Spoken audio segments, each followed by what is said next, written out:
So yeah, what do you think I did? I put my pants back on and I got the heck out of there. Sounds awful.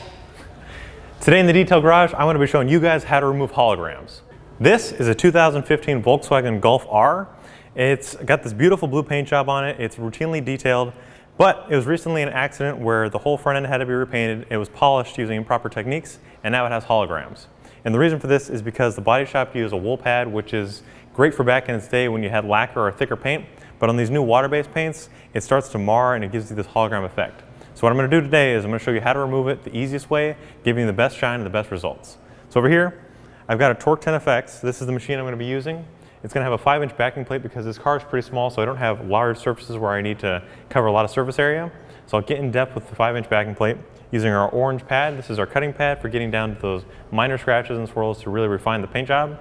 Using V36, which is our cutting polish, it'll break down those scratches and swirls to get back down to that fresh paint, and then we'll refine it all using a white pad, which is our finishing pad, and V38.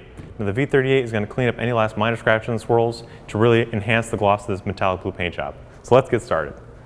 Now by splitting the hood in half, I'm going to be showing you guys the techniques, the proper procedures, and also the difference between a correctly polished side and an improperly polished side.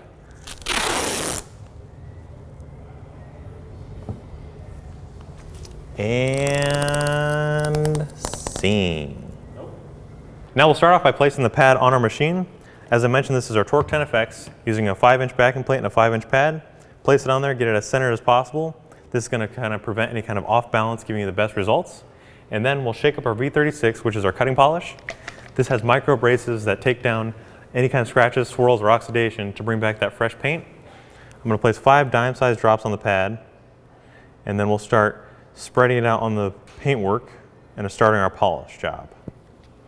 But before we do that, I'm going to spray a little bit of pad conditioner on there, and what this does is it helps moisturize the pad so we can reduce friction, which is going to prevent marring, and also since polish is a water-based product, it's not going to dry out, causing any kind of improper polish or different kind of shine. So now I'll blotch it out on the paintwork, and then on the lowest speed setting, we'll spread it out on the area that we'll be working on.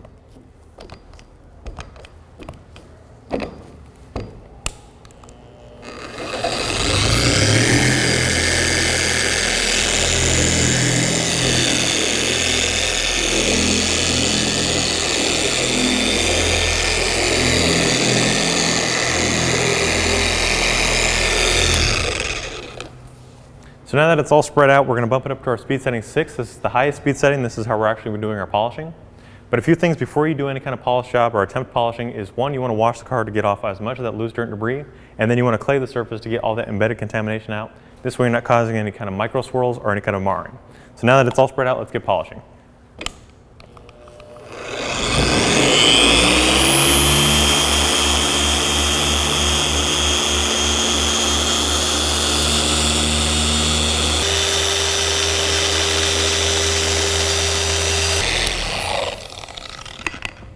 So now the polish has gone clear, we're going to take a clean microfiber towel and start buffing it off.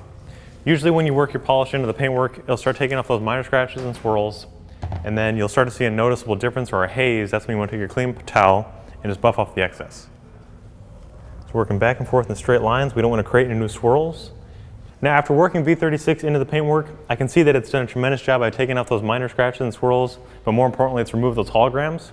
This side, it's a deep reflective blue, almost like the ocean. All those metallic flakes is really popping. And now I'm going to move on to the second step using V38 and a white pad. Now, V38 is a final polish that has micro abrasives in there to really refine the paintwork. And what that's going to do is really clean up the paint to give it that ultimate shine. So we'll place our 5-inch pad onto our machine. A common question I get is, how many pads do you use during a typical polishing job? Most of the time, it's usually one cutting pad, one refining pad, or just one pad in general. If you're using more than one pad to do the same job, it's either there's too much product or you're pulling off a lot of paint. But in a car like this, I should be fine using one orange pad and one white pad. Same process, we'll shake up our V38 and we'll apply 5 dime-sized drops to the pad. And then we'll spread it out in the speed setting 1 just to get an even coat, and then on the high speed setting we'll do our polishing.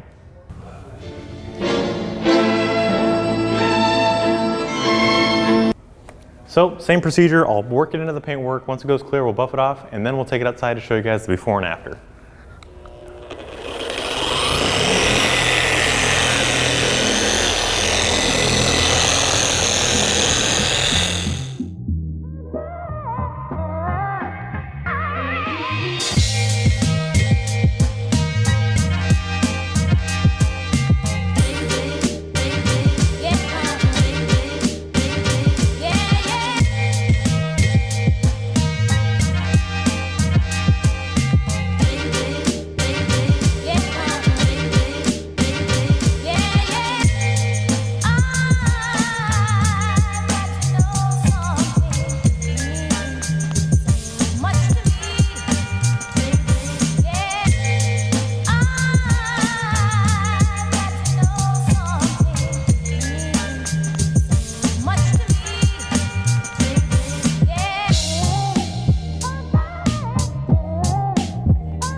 I've just finished polishing off this Volkswagen, and as you can see, it looks amazing.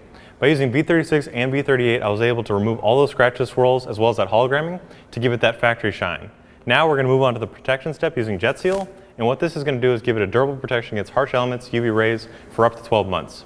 This way, any kind of water spots, tree sap, bird poop, or anything that can actually stain the paint will slide right off, and it's also going to help magnify that gloss. So what I'm going to do is I'm going to shake the bottle, and just like I did with the polishes, I'm going to apply 5 dime-sized drops to the pad, and we're going to spread it out over the entire vehicle on the lowest speed setting, giving it a thin, even coat. This way it'll buff off nicely. And JetSeal only takes about 15 to 20 minutes to cure to the surface, so we're going to let it bond, and then we'll buff it off. Wonderful.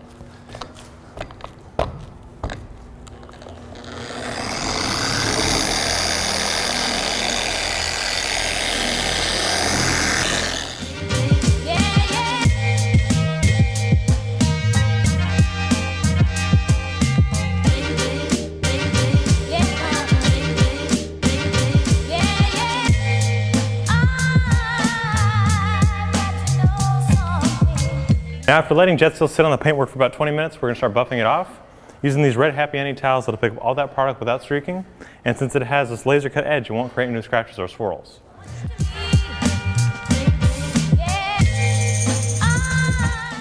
Now that I've just finished buffing off the JetSeal, we're going to move on to the waxing steps using our new cherry wet wax. And what this is going to do is give it a higher shine and more protection. In the same process where you want to shake with the bottle and apply it to your pad, we're going to apply 5 dime-sized drops. We're going to apply 5 dime-sized drops.